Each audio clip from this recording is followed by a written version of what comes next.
right, hello everyone. Hello. My name is Meredith Dodson. I'm on the results staff here in the United States. I'm the director of our U.S. poverty campaign work. And I'm just so thrilled to see all of you. You might have noticed there's so many of you that the rest of the staff were actually watching you via live stream upstairs. So it's just great to have our biggest conference ever, and I think our keynote speaker now is really going to help us kind of set the stage at this very important time for thinking about poverty here in the United States, but also on a broader level of really calling out for social justice and what is needed, and making sure that the issues that we all care about get the kind of attention that they deserve. So Tavis Smiley is the host of both the Tavis Smiley Show on PBS and the Tavis Smiley on PBS and the Tavis Smiley Show on PRI. He's Smiley and West also at PRI, which is Public Radio International. He's the author of 16 books, but I don't know if that counts the latest one, so I think that number might be, he's on book tour right now, so I know that number is constantly changing.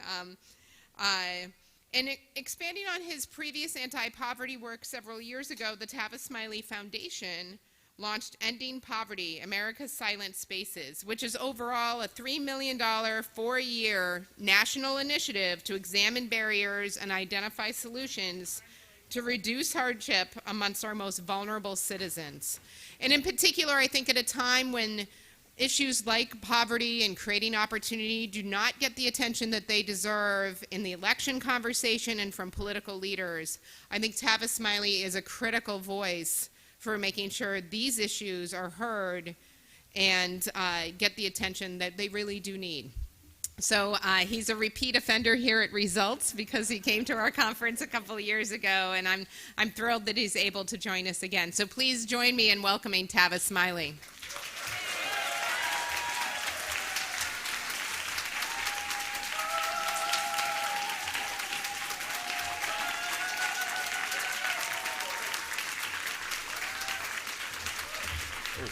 Thank you. Y'all better sit down. I ain't said nothing yet. You might want that back in a few minutes. I doubt it too. I hope not. I am delighted to be here. I'm just trying to get all these microphones in the right places so they can hear. I'm delighted to be back at Results again. As you heard Meredith say, I was here a couple years ago and had such a wonderful time, and hastened to accept the invitation to come back again for this conference. And Meredith was right. This is the largest conference Results has ever done. Let's give ourselves some love for that. That we're growing.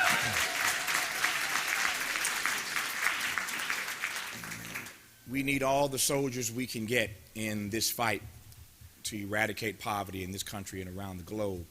And so we're growing in the right way. We're growing at the right time. And speaking of time, the timing, I think, could not be more propitious for a conversation about what needs to be done to take poverty and its eradication more seriously, how to push it up higher on the agenda in this country and indeed around the globe. As I sat listening to Meredith about to come on the stage, I thought of the words of Benjamin Elijah Mays. Mays was the president of Morehouse when Martin King, talk about a poverty fighter, when Martin King entered Morehouse at the age of 15. Yes, he went to college at 15. Benjamin Mays was the president of Morehouse, and he taught Martin these words, and not just Martin, but any young man who was a student at Morehouse during the Mays era had to learn these words. And these are words written by Mays. Mays simply said, but I think poignantly and powerfully said the following: I have only but a minute, only 60 seconds in it. Forced upon me, I can't refuse it. I didn't seek it, I didn't choose it. But it's up to me to use it. I must suffer if I lose it, give account if I abuse it. Just a tiny little minute, but all of eternity is in it. I have only but a minute, only 60 seconds in it. Forced upon me, I can't refuse it. I didn't seek it, I didn't choose it. But it's up to me to use it. I must suffer if I lose it, give account if I abuse it. Just a tiny little minute, but all of eternity is in it. Mays' words challenge us to consider how fleeting life really is. His words challenge us to consider then how we are going to maximize the moment that we are in. His words cause me to make a pivot to Socrates, who once said that the unexamined life is not worth living. The unexamined life is not worth living. And so what Mays is trying to get us to consider, I believe, is what kind of lives are we going to live, and what kind of legacies are we going to leave? What kind of lives are we going to live, and what kind of legacies are we going to leave? I believe then that while each of us is here on planet Earth, we have to earn our right to be here. That's my own assessment, that you're here, but you have to earn your right to be here. Why do you say earn your right to be here, Tavis? I'm glad you asked. I say earn your right to be here because, let's be honest about it, you had nothing to do with your being here. I was in a conversation with some people the other day, and a particular person kept using this phrase that it feels like, it sounds like fingernails on a chalkboard every time I hear it, and it is this notion that this particular person was self-made, a self-made this or a self-made that, or I don't know anybody who's self-made. You didn't conceive yourself. You didn't birth yourself. You didn't breastfeed yourself. You didn't change yourself. You might have had a hand in it, but you weren't singularly responsible for educating yourself. Somebody say amen. All right. That's an American tradition for those of you who are visiting. I might ask for a couple of those here or there, so just roll with it. And when I say amen, you say amen. When I move, you move.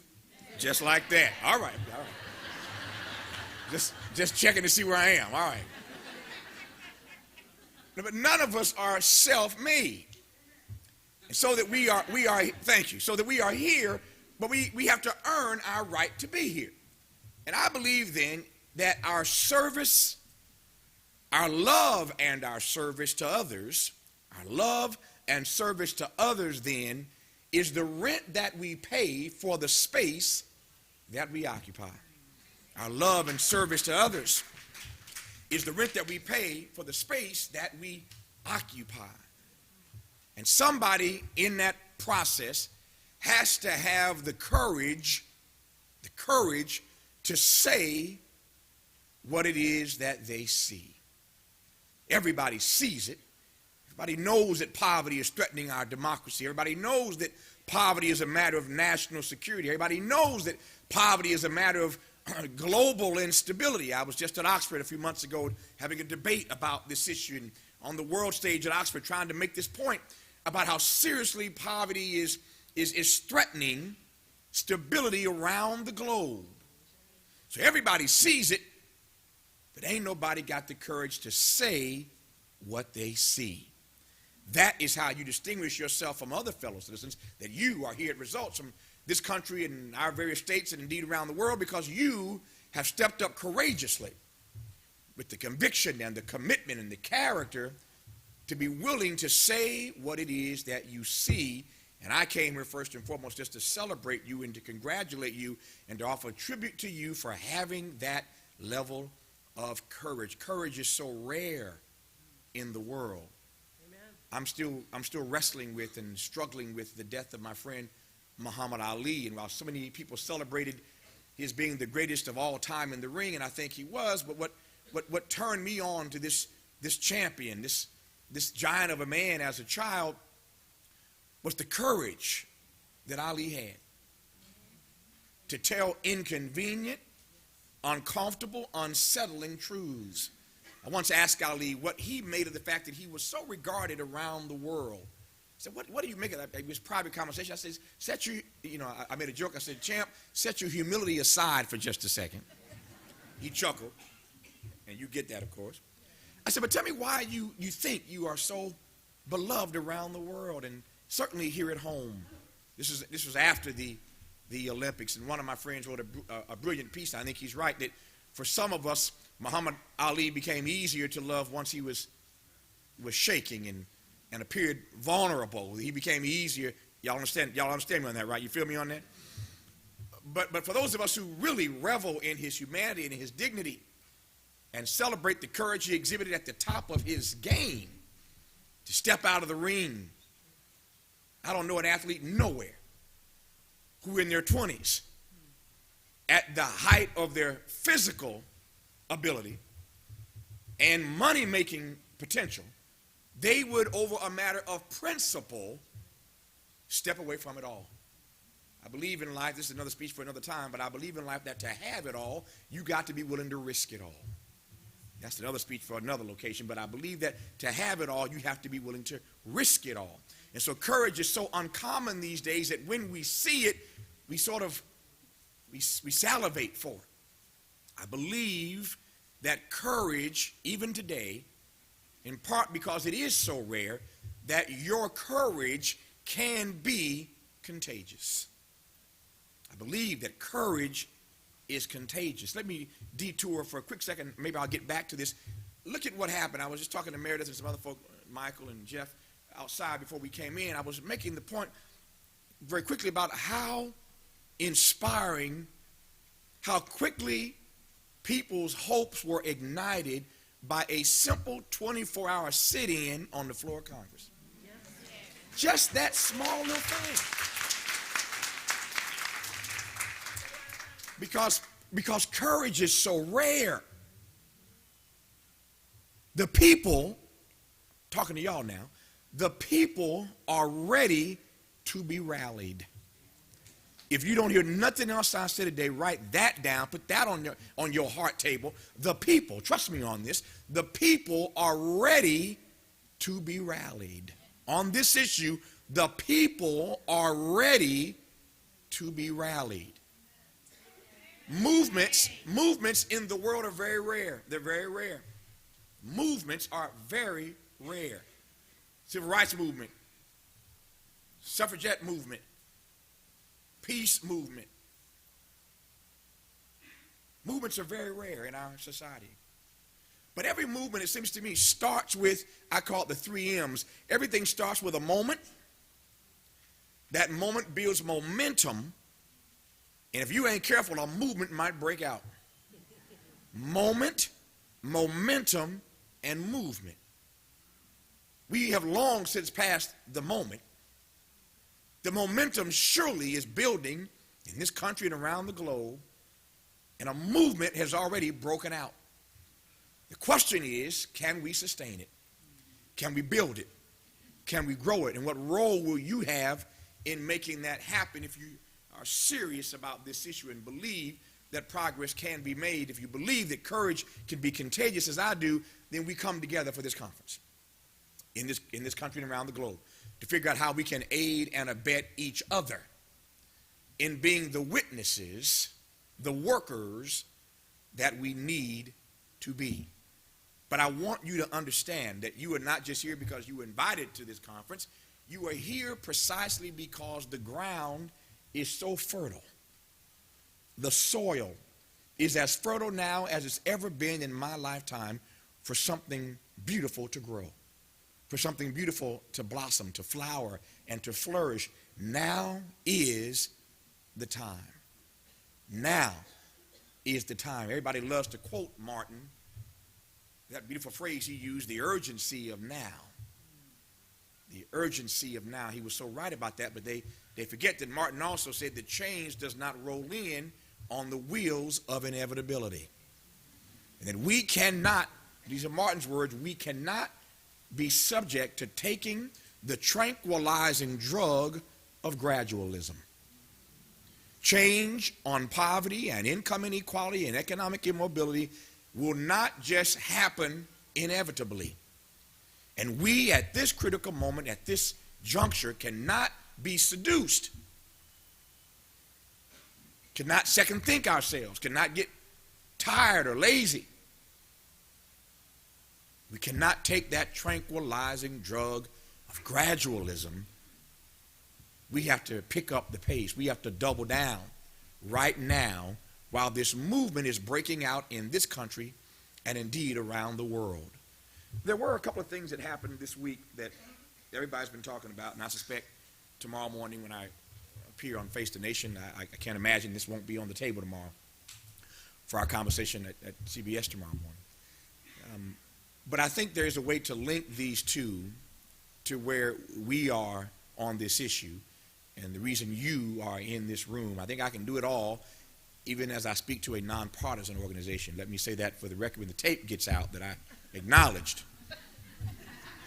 that the views you are about to hear are those of Tavis Smiley alone, not the views of this grand organization results.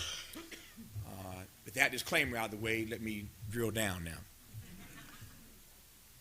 I happen to be, as Meredith said, I'm on book tour for a new text, and I happen to be, of all places, in the Fox News building in New York City, about to go on air when news started to break of the Brexit thing. And actually, the story had already broken that the vote had taken and they had voted to leave. I know we have some volunteers and some workers here from the UK in this room right now. So I was in the Fox studios about to go on the air when Donald Trump in Scotland was about to make his comments. We've all seen Trump's comments now. He has heralded those comments and celebrated those comments, and he believes, and he may be right about this, that it means that his campaign, and we're not going to go as far as to say he's going to win, but it certainly sends a message to his supporters who I think are going to be, whether you like it or not, they are going to be emboldened.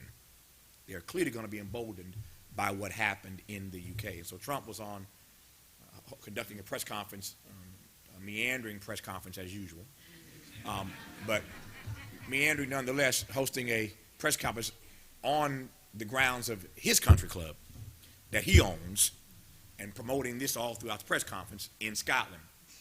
But I watched that and I, left the green room and hopped on the air, and I knew I was going to be in an argument for a few minutes with these three Fox News hosts, Tavis versus three people. But I tell folk all the time, if you ever see me in a fight with a bear, you help the bear. As a matter of fact, you can pour honey all over me and you still better help the bear. That's just my attitude. I know somebody's thinking, what kind of wanton hubris is that? But if you can't buy it, and if you can't buy it, you sure can't sell it. So you got to believe it in the first place, and that's what we're doing now. We believe what we believe about poverty because we believe then that we can spread that message and get others to believe. So I went on the air and we had this conversation, and it is interesting to me because whether you're talking about Brexit or whether you're talking about Trump and his slogan, "Make America Great Again," there are a few questions that these campaigns, and to my mind, these race-based campaigns, but there are a few questions that one has to wrestle with, it seems to me, when you hear this notion of making something great again, whether it's making the UK great again or making America great again. There are at least three questions that one has to ask, in no particular order. Number one, who are you talking about? Make America great again for whom? That's question number one. For whom are we talking? Number two, I might be down with you, Donald. I might be able to get with you if I understood more expressly and more specifically what period in America are you talking about going back to?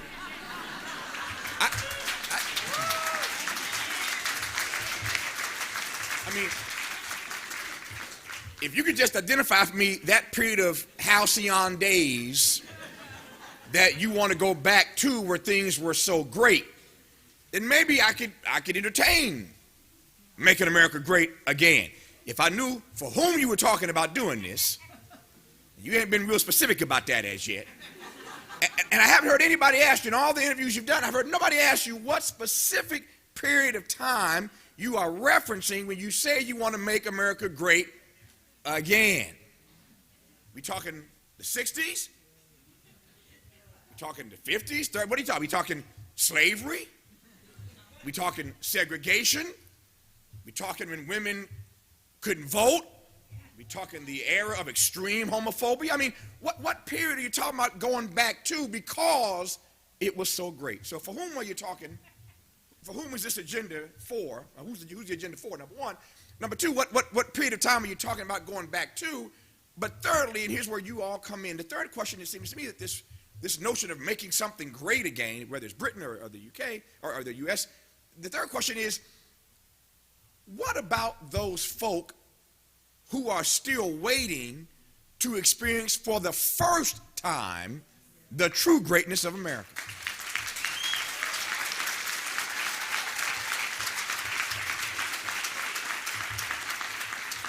Now, I realize that for some, America was once a little bit greater. I think I know who you might be talking about. Those persons for whom America used to be a little bit greater, you want to get back to that place. But there are a whole lot of fellow citizens who are still waiting and waiting and waiting. Some fellow citizens waiting in perpetuity, it seems. Some fellow citizens have been subject to the cosmos turning against them, not just for a lifetime, but for generations. There's some fellow citizens who are waiting to experience the true greatness of America the first time, and you've already jumped to making America great again. What about those folk? What about those fellow citizens who have never experienced that true greatness of America for the first time? The late, great Barbara Jordan put it this way, that every one of our fellow citizens, every one of us, wants the same thing. We all want to live in a nation that will one day be as good as its promise. We all want the same thing. Black, white, Republican, Democrat. Am I being nonpartisan enough? Rich, poor, educated, illiterate, urban, suburban, gay, straight, Jew, Gentile. We all want the same thing. And that is to live in a nation, live in a world, I might add, that will one day be as good as its promise. Here's the problem with American democracy. Here's the problem with the US of A. That there's a huge gap between the promise of America and the possibility in America for all of our fellow citizens. There's a huge gap between the promise of and the actual possibility in America for all our fellow citizens. Let me put it another way. There's a big gap between the profundity of the ideals that we profess and the opportunity we don't provide. So the ideals are one thing, the opportunities are something else. And in this campaign season, I, for one, am having great difficulty. I have grave doubt about whether or not between now and November we can make some sense of this disconnect between the ideals that we profess and the ideas that are being promulgated in this campaign season. Are you still with me? Somebody say amen. All right. So make sure I ain't lost you now. The ideals that we profess are one thing, but the ideas that are being kicked around for how to make America great again, I don't know about you, but there's a disconnect for me between the ideals and the ideas. Now, I'm the first to add to that sometimes we do get wed so much to ideology that we look right past good ideas. I'll entertain a good idea, never mind the ideology of the person who's espousing it, if it makes sense. But some of these ideas were bad ideas when they were thought of, much less expressed. The question is, how do we square the, again, ideals with the ideas? Can I put it another way? You still with me? This election in this country in November is fundamentally about one central question. All kind of issues being debated, but it's ultimately about one question for me. And that question is simply, but I think powerfully, what kind of nation are we going to be? And if I might tweak that a bit, who are we really as a people? What kind, that's the rub in this election. That's the issue. What kind of nation are we going to be, and who are we really as a people? In many ways, America has grown older, but we've not grown wiser. We've grown older, but we've not grown up. So what kind of nation are we going to be? Who are we really as a people? Hence my thesis that the ideals and the ideas don't seem to match. And somewhere in between those two polars, the ideals and the ideas, somewhere between the promise and the possibility, lies a significant slice of our fellow citizens. Those who are still waiting to experience the true greatness of America for the first time. Those are the persons on whose behalf you are here in this country. Those are the persons you're representing in the UK and other places around the globe. Those are the persons who need a voice.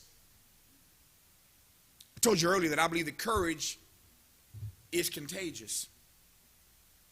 And it, as we say in the South, it sure enough better be. It sure enough needs to be right now, because I believe that, how might I put this? If no one has the courage to say what they see, if no one is willing to speak the truth, then the suffering gets rendered invisible. That's what I want to say. That it is the speaking of truth. It is the telling of truth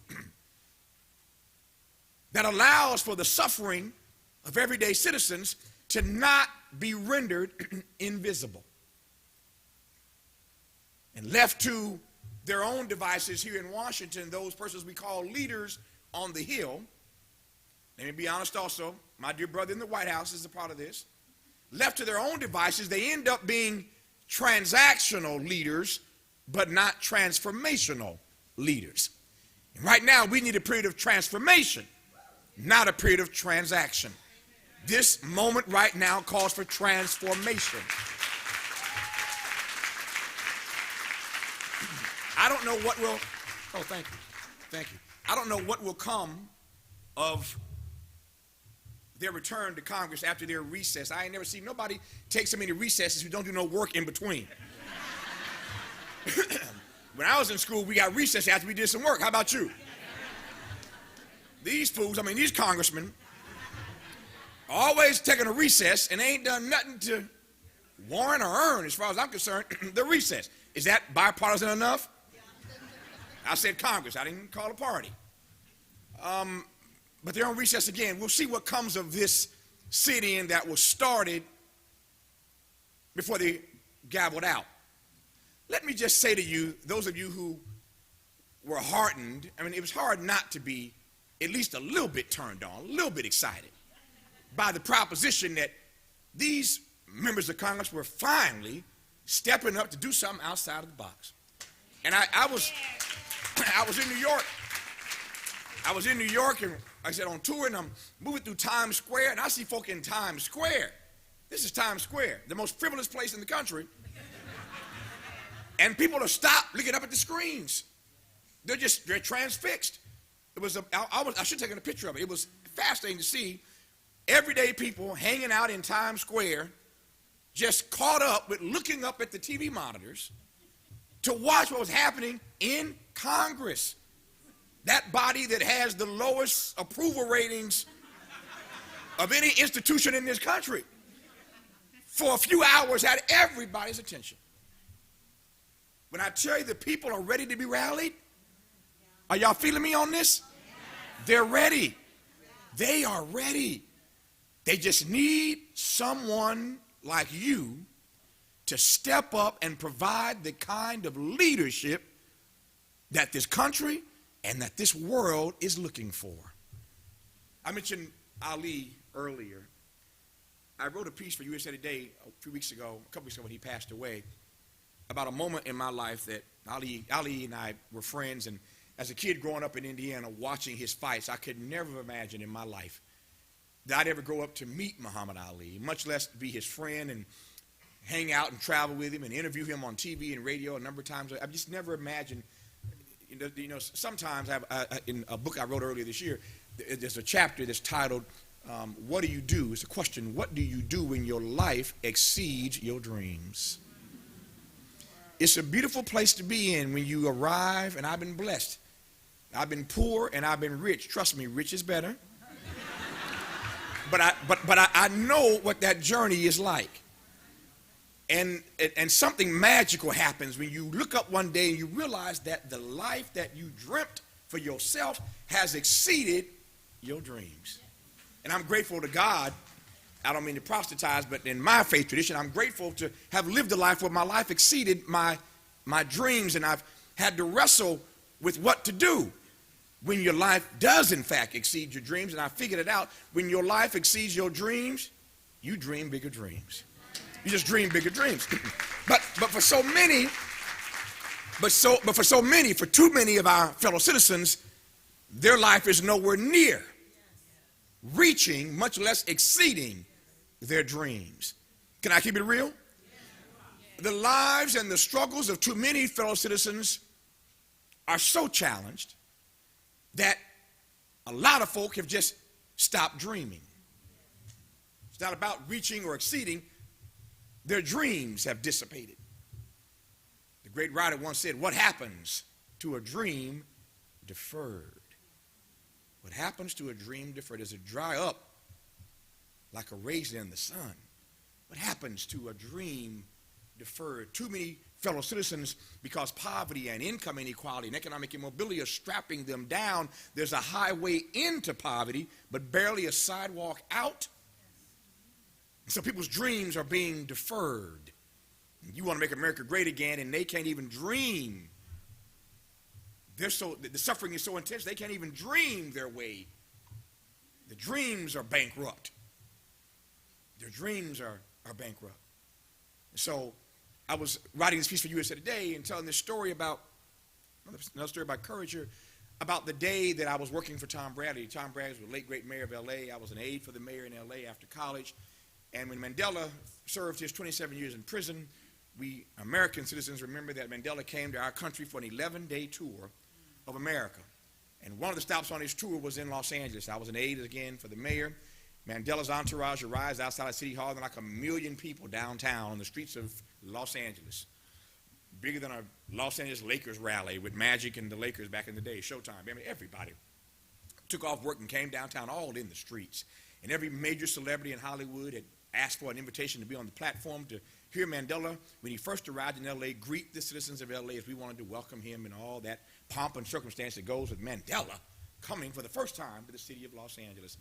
His Secret Service entourage pulls up. They take him inside the mayor's office, and I'm as giddy as anybody else. I'm a 25-year-old kid working for the mayor, and the mayor's bodyguard, one of his bodyguards, comes outside on the platform and says, Tavis, the mayor wants you. Now, I'm geeked because I don't know what the mayor wants, but I know he wants me to come inside, and you know who's inside, right? Nelson Mandela. The mayor calls me in and says, Tavis, Mr. Mandela, Tavis, and I'm like, I'm just done. Because I know he didn't call me in to introduce me personally to Nelson Mandela. He called me in because Mr. Mandela wanted a favor. He says, Tavis, the mayor says to me, will you do me a favor? Go outside on the platform and get Muhammad Ali and bring him in here. Mandela had been in prison 27 years. Y'all missed it. How old was I? 25. Oh, that's what I love. See, I love y'all. I love an audience that pays attention. So Mandela had been in prison 2 years longer than I'd even been alive. And that hit me in that moment. This man had been in prison 2 years longer than I'd even been living. You're talking about courage and conviction and commitment and character. And then the mayor asked me to go outside to bring in the most courageous Negro I've ever met. And I'm about to be in a photo with the two most courageous people I know. My hero, Dr. King, has long since been dead. So at that moment, the two most courageous men I would ever meet were going to meet each other in a moment that I was about to be a part of. There's a long hallway to the mayor's office, a hallway just like this line, this hallway between these two sides. A long hallway. So I went outside to the platform. Actually, it's a very nice setup. Thank you. Went outside to the platform with all these celebrities, walked through them, grabbed Ali, said, Champ, Mandela wants to meet you. He smiled big. I grabbed the champ. We start walking inside. We come in the back door to the mayor's office. There's a long hallway. We come in this door. And at the other end, Mandela and the mayor are standing together. And all of Mandela's entourage, Winnie and about 30 or 40 of them, South Africans, all at the end of the hallway, waiting for me to bring Ali in. And we opened that door and started walking down this long hallway. And they saw Ali coming toward them. They started African dancing and chanting, Ali Boombaye, Ali Boombaye, Ali Boom. Mandela's dancing in the middle of the harbor. 70-year-old man, he's out there dancing. And when he's jumping up and down, Mandela was a boxer in his younger life, for those who read his memoir. And in that moment, it's like I wish the world could have just like stopped for like a couple days, because to be standing there, and because I was a young age of the mayor, I knew my place. And so in all the photos of that moment, I'm standing back to the side like I'm supposed to be. But I photo bombed every one of them.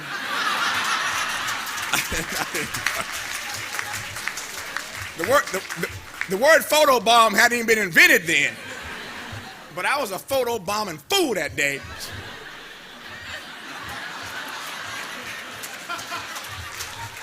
It was crazy.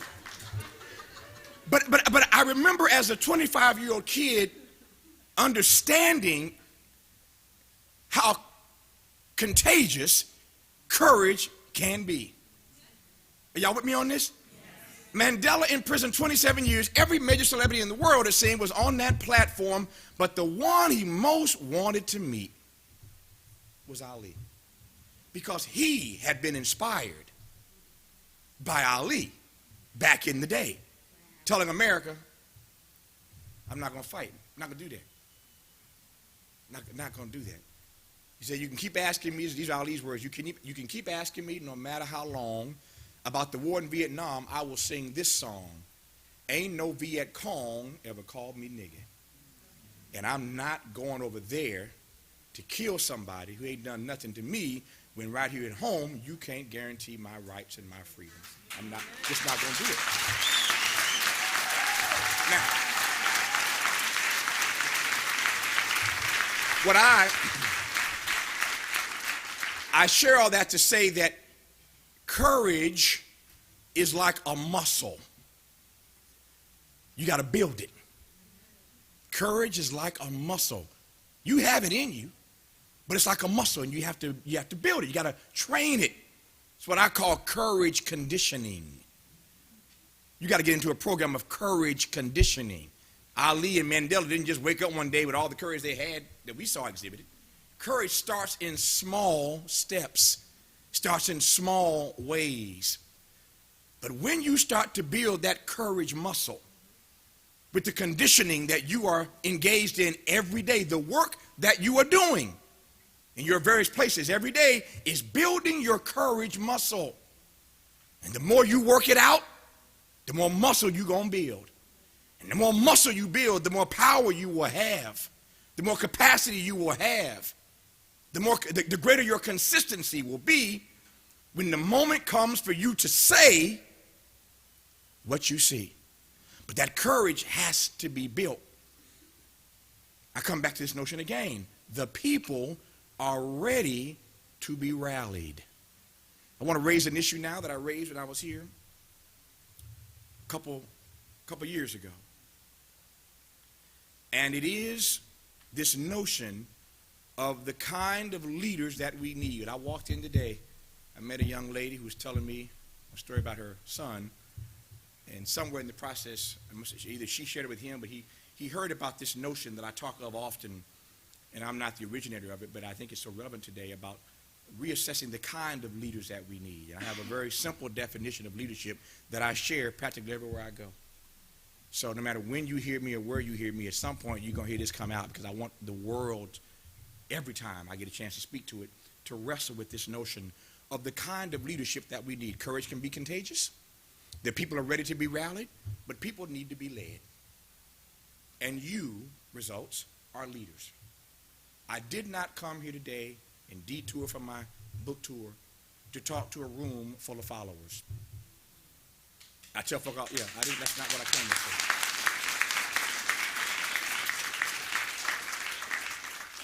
If I want to talk to followers, I'll go on my Twitter.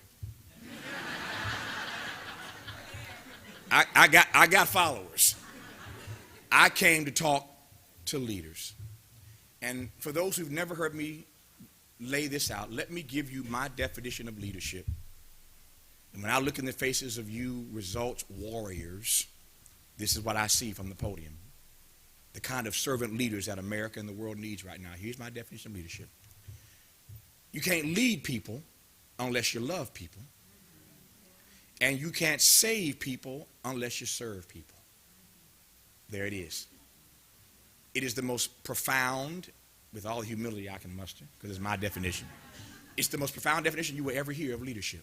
You can't lead folk unless you love folk, and you can't save folk unless you serve folk. Are you with me?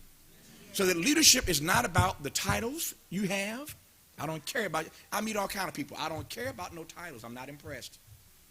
It's not about your title, how many degrees you have, where you went to school, what your last name is, what kind of access or hookup you have, what neighborhood you live in, what kind of car you drive, how much money you make.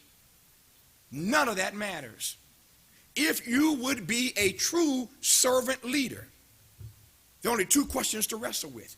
If I'm right about this, and I know I'm right about it, that you can't lead without loving or save without serving, all that matters, number one, is what is the depth of your love for everyday people?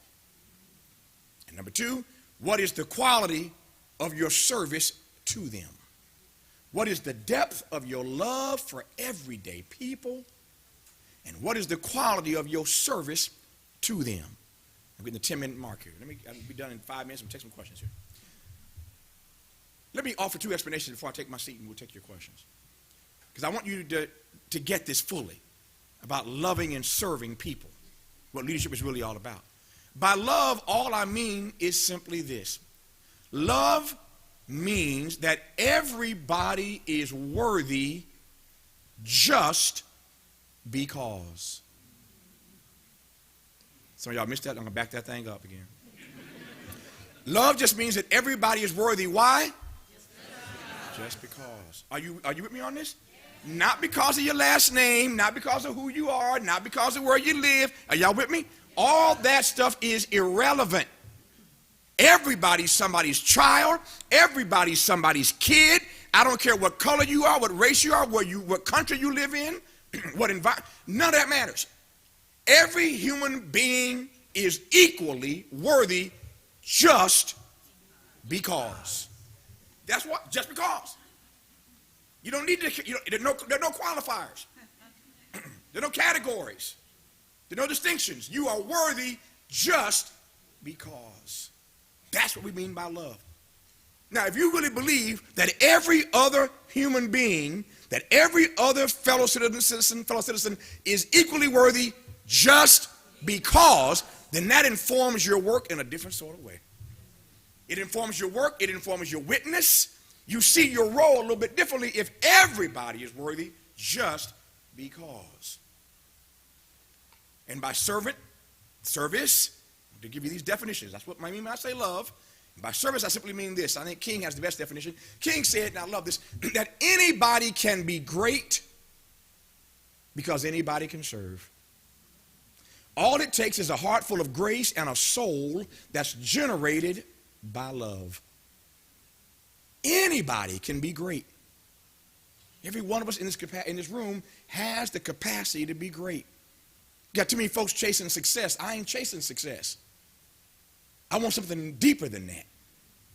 More significant than success. Success is fleeting. And furthermore, success is what each of us determines it to be. Success for you ain't success for me. I'm not chasing success. I want to be great. And anybody can be great because anybody can serve. It takes a heart full of grace and a soul generated by love. If you dedicate yourself to loving and serving people, you will end up being successful and great. You can be successful and never be great, but you'll never be great without being successful. Y'all follow that? You can be successful but not great, Donald Trump. But you'll never be great without being successful. So success is not what you're chasing. You're chasing greatness. And you find that in loving and serving people. Let me leave you with this thought. I wake up every day committing myself to one principle when it comes to loving and serving people and trying to address what Gandhi called the greatest form of violence, poverty. I know you got all kind of speeches and seminars and sessions on the content of the work that you're going to do, that you are doing. I want to take my time today, a little bit different than 2 years ago, to talk about the context. I hope I provided a broader framework and a context for why this work is important and why this moment is so propitious and why the ground is so fertile and that the people are ready to be rallied, and remind you why you're doing it, because you love people. You love humanity. You want people's dignity to be respected, and you want to serve people. I want to just come back and just bring us back to our moral, use that moral compass to bring us back to our center and why we commit ourselves to doing this. We all know, I heard Joanna gave a wonderful talk earlier about the link between racial equity and these justice issues that we're all committed to. And we know, as I said already, you can't talk about poverty without addressing income inequality and economic immobility. They all go together. But I commit myself to this principle every day where poor people and my work on their behalf is concerned. I wake up every day committing myself to do my work and my witness so well. This is true for all of us. Whatever your calling is, even beyond this important work. And I know it's not a job for you, and if it's a job, you're doing the wrong thing. This has to be a calling, a vocation, a purpose. We get fed up with jobs. You do realize that most Americans go to jobs every day that they don't like. This is not a job. This had better be part of your calling, your purpose, and your vocation. Because if it's your calling and your vocation and your purpose, you'll never get tired of it. You might get weary, but you'll never lose sight of why you're doing it. Somebody called the work that you do a vocation of agony. And it's true. It is. You love it, and you know why you're doing it, but never lose sight that you are fighting you're going up the rough side of the mountain. Every day you're fighting an uphill battle. Poverty ain't sexy. Income inequality, that ain't sexy. So know what you're doing. And if it's your vocation and your purpose and your calling, not just a job or a paycheck, then you commit yourself to it at a different level. Because it's your purpose in the world. It's your avocation. And so, I commit myself to doing this, and I offer this to you. That every day you wake up, recommit yourself to doing your work and your witness so well that the dead, the living, or the unborn couldn't do it any better. Commit yourself to your results work so sincerely that every night you go to bed, you can say with clarity, I did my work today so well that the dead, the living, or even the unborn couldn't do it any better. I gave every bit that I had. I happen to be a person of faith. I happen to be a Christian. And so my Christology leads me to pray the same prayer every morning I wake up. I prayed it this morning before I came to see you from New York. That when the evening comes and the night falls, I want to be able to look back on this day and see something that I have done that I can submit to my Creator that might not make me feel so ashamed. I've been blessed with so much. I've been gifted with so much. Every day I want to be able to close my eyes and say, on this day I did a little something that I can submit that might not make me feel so ashamed. When you have been blessed as immeasurably as we have been blessed in this room, you can't sleep good at night if you don't look back on that day and see something that you have done that can make the world a better place to live and to work. You have been kind to have me and to listen for so long. Thank you. I appreciate you. God bless you in your work.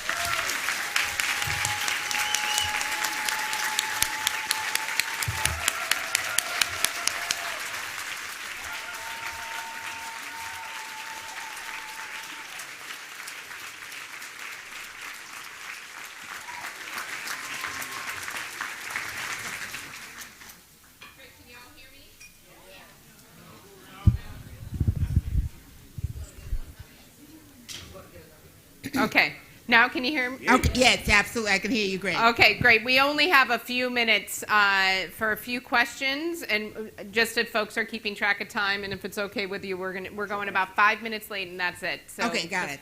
All right, go ahead. If you could just say your name and city when you. Okay, my name is Gail Dolson, and I live in California, and I'm a nurse practitioner. And my question has to do with the fact that, yes, we passed Obamacare, and more people have health insurance, but there's all these people that I work with that fall into this huge gap. They make too much money to get subsidies, but not enough money to get insurance. So I'm seeing all these people that, it's the same old problem. They don't have the access to health care, and their health goes down. Then they can't get a job, et cetera. And it's completely frustrating to me.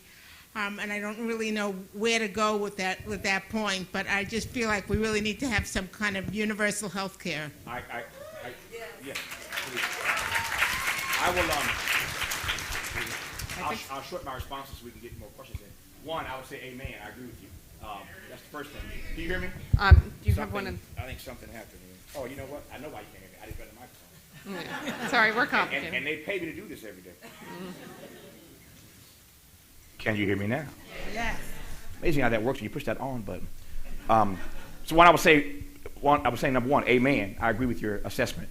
Secondly, it's why I was disappointed with the Obama administration, because they really started negotiating against themselves. They started out saying they wanted universal care, and because Rahm Emanuel, who y'all can have in Chicago, because Rahm wanted to get some points on the scoreboard, they negotiated against themselves, whittled this thing down to what we have, which is better than nothing, don't get me wrong. But it's also why we have to fight against people who are trying to turn back the clock on that. Like we can go back to a point in our country on health care where we were once great. I don't think so. So we can't turn back the clock on that, and we have to keep pushing to build on it and to make it better. And you know this as well as I do. Again, we're talking about a nonpartisan organization here, but it's the reason why these down ballot elections are so important. It's not just about the presidential election. We have to have people in Congress who can do the work that we need done to improve and to build upon this health care bill, number one. And number two, we haven't even gotten to a conversation yet about disparity in health. We're still trying to get health care for everybody. But the racial disparities in the health care field is a whole other conversation which we ain't got time to get into. It's another issue. Yes, ma'am. Hi, my name is Tiana Gaines-Turner. My question is, Mr. Tavis, thank you so much for your service. Thank you.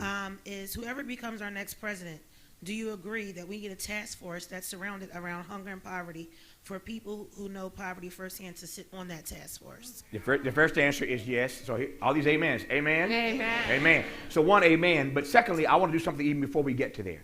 And I'm going to be raising this issue. I may even get to it tomorrow on Face the Nation. If not, in the coming days, we're going to be rolling this out. Just talk to Cory Booker about it. He's down with it. But I believe that even before we get to that next president, we need in the poverty fighting community to start to use the hashtag #PovertyDebate2016. Hashtag #PovertyDebate2016. I've got it out there. I started pushing a little bit. I'm going to start barreling down on this thing between now and November. And I invite all of you to join with me. Hashtag #Poverty2016, #PovertyDebate2016. Now, here's what we need to do. We need to push the candidates and the Presidential Debate Commission, who really don't do anything the candidates can't make them do anyway. In the history of this country, this might surprise you, it surprised me. In the history of this country, Meredith, we've never had a singular presidential debate about the issue of poverty. Not one. In some of these presidential primary debates, it didn't even come up. But can you imagine every 4 years we have these same 3 debates between the top 2 finishers, and there is never a single question about poverty. A question, let alone a debate about it. So I believe very quickly that we need to press this time and demand that for the first time ever, particularly in this season, in this cycle, and Bernie Sanders did righteous work by raising these issues. But we need to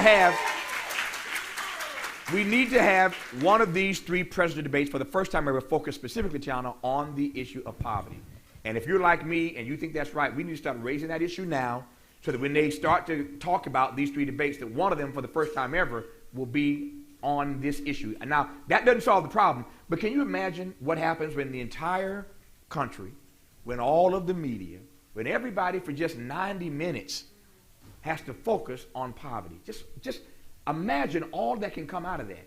That's part of that momentum building, that movement building, when we focus the nation's attention all at once on this issue of poverty, income inequality, and economic inequality. So thank you. Yeah, and I want to echo Tiana's point too around, I mean, wouldn't it be great for those questions and that conversation on that platform to involve those with that direct, real, lived experience, that expertise on these issues? So. Absolutely. All right, this is going to be our last one. Sorry, everyone else. Thank you, Tavis, so much. On a personal note, I'm an IU grad also, SPIA. All right. I'm a SPION too. All right. Thank you so much. I was flying here today, and I've had a terrible work year, and I was so distracted by it and thinking, gosh, what am I doing here? And thank you so much, because I feel centered and connected with my heart again and committed to doing some service, and I just really appreciate it. And I'm hearing you talk, and I'm wondering, how did you get to that point of being able to wake up every morning and connect with yourself? I mean, you've had setbacks just like the rest of us. Oh, yeah. How did you get to that point? Yeah, it's a powerful question. Thank you. And I'm glad you made it, and I'm glad you're ready to go now. The simple and short answer is this in the interest of time. When you love people, this love talk for me ain't just talk. I mentioned that Dr. King is my hero. I regard King, it's my own assessment. I regard King as the greatest American this country's ever produced. That's my assessment. It's my assessment. And the reason why is because I've never seen anybody do more with less. Think of all that King got done, and the only weapon that he ever used was love. It's not about the love of power. That's what everybody thinks these days. It's not about the love of power. It's about the power of love. And love still is the most radical force in the world. Most radical force, the most radical tool in the world. And to answer your question, when you love people, you hate injustice. When you love people, you hate the insidious suffering. When you love people, you hate seeing them rendered invisible. When you love people, you hate seeing them marginalized and polarized and objectified. When you love people, you want the same thing for them that you want for yourself. I was at a conference some time ago, and a conference about social justice, and I got through my talk, and I thought I'd done a pretty decent job, and there's a rich, older white woman from Chicago who came up to me, and I could see almost a steam coming out her ears, and she turned red in the face, and she was just so angry, and I think that she felt that because she was rich and wealthy, that I think she felt under attack that day.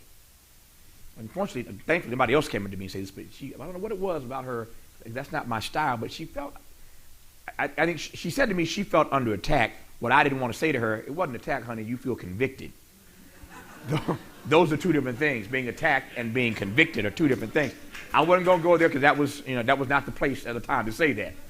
But what I said to her was, Meredith, that I think what I need to do is to define for you, and I one-on-one conversation right quick, define for you what I mean by social justice. Because after an hour of talking about it, you didn't get it.